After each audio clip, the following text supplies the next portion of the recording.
Bonjour à tous, on se retrouve cette semaine pour une petite série vidéo, un peu comme on a fait l'année dernière. Je vais vous présenter un peu le matériel que je vais utiliser cette saison. Donc aujourd'hui on va commencer par les cannes. Alors je vais utiliser 4 cannes cette année, j'aurai 4 cannes dans le fourreau. Donc évidemment la MTX4, c'est vraiment notre canne vitrine, c'est un incontournable de la marque. Ça c'est une canne que je vais vraiment utiliser sur du poisson calibré, vraiment type carpodrome. C'est de la canne super rigide, super légère. Ce qu'il faut retenir sur la gamme MTX, c'est que là on est sur la série Ultra. Donc MTX3, MTX4, série Ultra, c'est de la canne vraiment polyvalente. On va savoir tout faire avec, de la pêche en étang, en canal, carpodrome, blanc, enfin c'est vraiment de la canne ultra polyvalente. Donc ça va être un petit peu ma canne de tous les jours. Ensuite,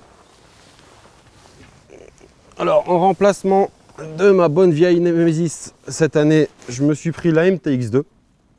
Alors c'est une canne qui est donc MTX1, MTX2, là on est sur la série Power, donc c'est une canne plus puissante, un peu plus lourde, mais ça reste très correct, très confortable. Il faut savoir que c'est une canne en 14,50 m qui a été développée en 14,50 m, donc à 13 mètres ça reste très confortable. Là par contre c'est une canne que je vais utiliser sur des plans d'eau où il y a beaucoup plus de gros poissons. Notamment les plans d'eau belges où il y a des gros scores à faire, des gros poissons, il faut un peu plus tirer dessus. Donc voilà, c'est une canne un peu plus puissante que je vais utiliser sur des plans d'eau avec des poissons un peu plus marqués, d'un plus beau calibre. Donc voilà pour la MTX2, je ne vais pas vous en dire trop, Frédéric vous l'a présenté, je pense que ça a été très bien fait.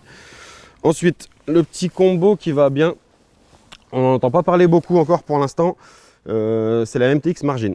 Alors on est sur les mêmes mandrins que toute la gamme MTX, donc le gros avantage c'est que vous pouvez avoir votre petite canne en 8,70 m si je dis pas de bêtises, ouais c'est ça, compatible avec tous vos kits pêchants de votre MTX4 ou MTX2. Donc là on va avoir vraiment un combo parfait, pouvoir utiliser les mêmes kits, les mêmes lignes. Ça va être top pour aller chercher les poissons un peu plus loin sur les bordures. C'est vraiment un super produit quoi, canne super puissante, super rigide, c'est top. Et mon incontournable, celle-là elle restera toujours dans le fourreau, c'est un petit peu mon bébé, j'ai eu la chance de pouvoir travailler avec nos développeurs anglais dessus. La Torque Eurocarp. Alors moi j'utilise la 9 mètres parce que je veux que ça reste confortable. En 10,50 m, on est sur vraiment de la canne spécimen, très gros poisson, donc ça commence à être un peu plus lourd en 10,50 m. En 9 mètres c'est très confortable pour la puissance que ça a. 9 mètres, pourquoi 9 mètres aussi? Parce qu'on a de plus en plus de compétitions où on est limité à 18 mètres. Donc pour les pêches à la franglaise, c'est très costaud, on peut fouetter, envoyer la ligne, bien étendre sa ligne.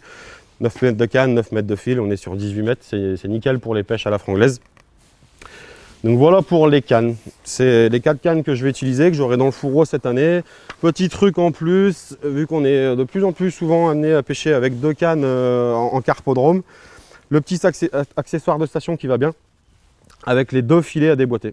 Donc ça évite d'avoir de la friction entre les 2 bouts de canne qui sont dans le filet. Petit accessoire sympa, comme tous nos accessoires maintenant, avec les systèmes clipsables. On gagne du temps au montage, au démontage. Pareil pour l'étrier. L'étrier il reste sur la station, et, vous déclipsez, vous avez juste à ranger votre accessoire. Je vais vous présenter les bagageries que j'utilise depuis 3 ans maintenant, j'en ai pas changé, ça va très bien comme ça. Alors, première bagagerie. Alors c'est une bagagerie accessoire rouleau, c'est vraiment top. Alors elle se divise en 2, hop, on a un accès facile, tout se met bien à plat. Alors moi, je l'utilise de cette façon, j'ai un premier compartiment où je mets tous mes accessoires de station, support kit, mes pieds en spare, mes filets à déboîter, tout ça. Et dans mon deuxième compartiment, je vais venir y mettre mes rouleaux. Alors bon là j'ai un rouleau mais j'arrive à facilement caser 2 rouleaux dedans, un simple, un double, ça rentre sans souci. Donc très pratique. Alors bagagerie très robuste, à savoir que toute ma bagagerie qui est là, c'est de la bagagerie, j'entame ma 3e saison avec, ça n'a pas bougé, il n'y a pas un trou. Alors forcément ça a vécu un peu, il y a un peu de terre, ça a pêché quoi, mais ça bouge pas quoi. Que ce soit les zips ou les angles des bagageries, ça bouge pas quoi, c'est super costaud. Donc voilà, arrangé. Super pratique, on remet à plat, on a 2 petits clips, hop, et hop, vous avez les 2 petites anses de transport et la grande anse pour la mettre en bandoulière, hop, voilà, bagagerie très pratique. Ensuite, je vais avoir mon petit sac fourre-tout qui va bien. Alors là, c'est pareil, c'est multi-usage. Donc vous avez un fond en rigide, des petites pochettes devant pour ranger des petits accessoires, des flacons de booster, un peu ce que vous voulez. Et après, tout l'intérieur du grand compartiment est en ISO.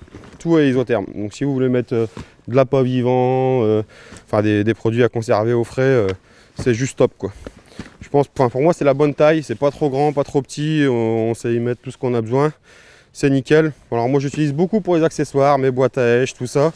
Et pour les appâts, j'ai cette petite bagagerie qui est top. Alors on a notre petite mallette à appât compartimentée qui rentre nickel dedans. Donc c'est juste top quoi. Le matin, vous n'oubliez pas une boîte avec vos pelés ou vos asticots ou vos terreaux, tout est dans la petite mallette, la mallette rentre dedans. Et c'est pareil, c'est tout ISO. Voilà, c'est ce que j'utilise pour tout ce qui est appât à garder au frais quoi. Petite pochette devant pour ranger des accessoires aussi. Voilà, c'est les 3 bagageries que j'utilise en dehors de mes fourreaux. Les fourreaux, on vous les a déjà présentés l'année passée. C'est pareil, je suis resté sur les mêmes fourreaux. Voilà.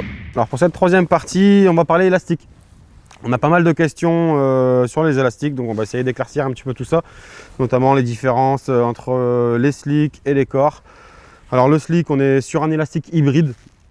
C'est vraiment un compromis entre un creux et un plein. On a à peu de choses près le même pourcentage d'élasticité qu'un creux et à peu de choses près le même pourcentage de retour qu'un plein.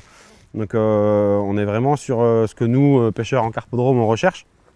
Alors moi, pour tout vous dire, j'utilise quasiment plus que des slicks, pardon. Alors en début de saison, je vais beaucoup utiliser le 2 mm en slick. Un 8, je trouve ça un petit peu léger.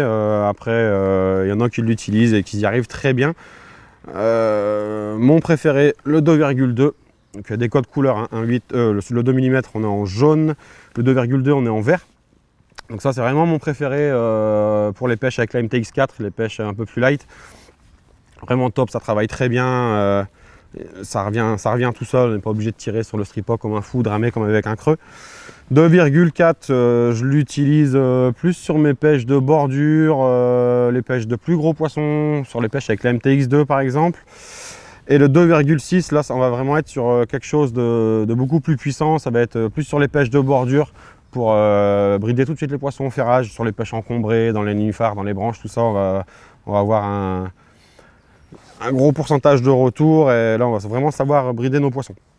Au niveau des creux, si je devais vous donner une comparaison, le prorata entre un creux et un plein, c'est très compliqué pour nous. Faut les essayer. C'est vraiment pas du tout, ça travaille pas pareil.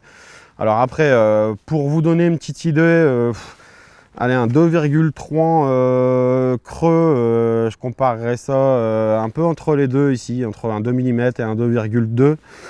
Un 2,4 creux. Je mettrais ça pareil entre les deux, entre un 2,2 et un 2,4 slick. Et les 2,6 creux, bah pareil, hein, je l'aurais mis entre un 2,4 et un 2,6. Mais une fois de plus, c'est pareil. Il faut vraiment les essayer et vous verrez, les essayer, c'est les adopter. J'ai converti pas mal de clients ici sur les plans d'eau, des amis pêcheurs et tout. Ils les ont essayés, ils pêchent tous avec ça. On est tous de plus en plus chargés, on voit de plus en plus de pêcheurs avec plusieurs tablettes autour, parce qu'aujourd'hui il faut un peu de tout pour aller à la pêche. Alors l'année dernière j'utilisais la tablette extensible, cette année même modèle mais en XL. Alors sur le pouvoir d'extension ça va être la même chose, par contre on est beaucoup plus large, on va pouvoir encore en mettre plus. Donc voilà, je vous la présente, donc là refermée. Là, on a vraiment de la place, mais sur le gros modèle XL. Donc toujours pareil que le précédent modèle, 3 points de fixation pour les 3 pieds de la station, on va avoir un max de stabilité. 2 points de fixation pour les pieds qui sont livrés avec la tablette. Donc 2 pieds en D25 réglables avec les petites bagues adaptables D25. Voilà. Vous allez me dire, l'inconvénient de cette tablette, c'est qu'il n'y a pas de store quand il pleut, tout ça, ça peut être embêtant. Alors le petit combo qui va bien, c'est le Broly Bait. Le petit Broly Bait qu'on adapte sur un pied de la station aussi.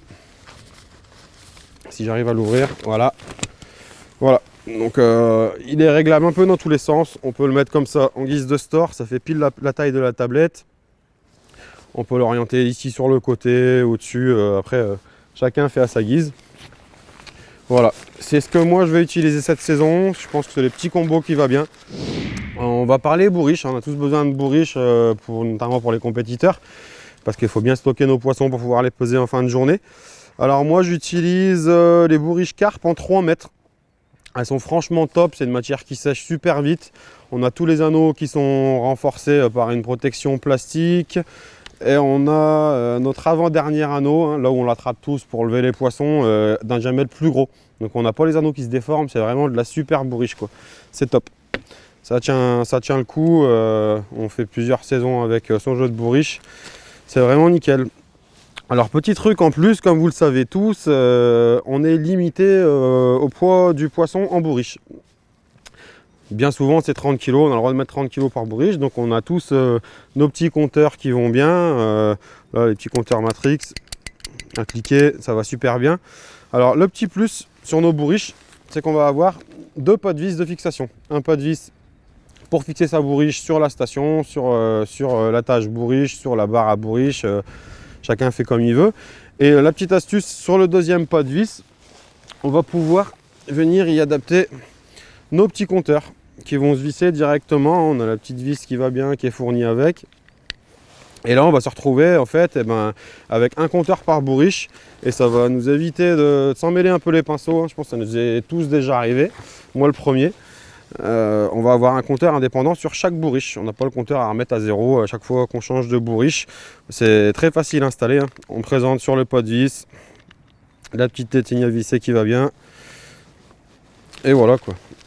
Donc on va se retrouver avec un compteur sur chaque bourriche et là il n'y a pas de doute possible à avoir, on ne sait pas se tromper. Voilà, ça sera tout pour cette semaine, merci.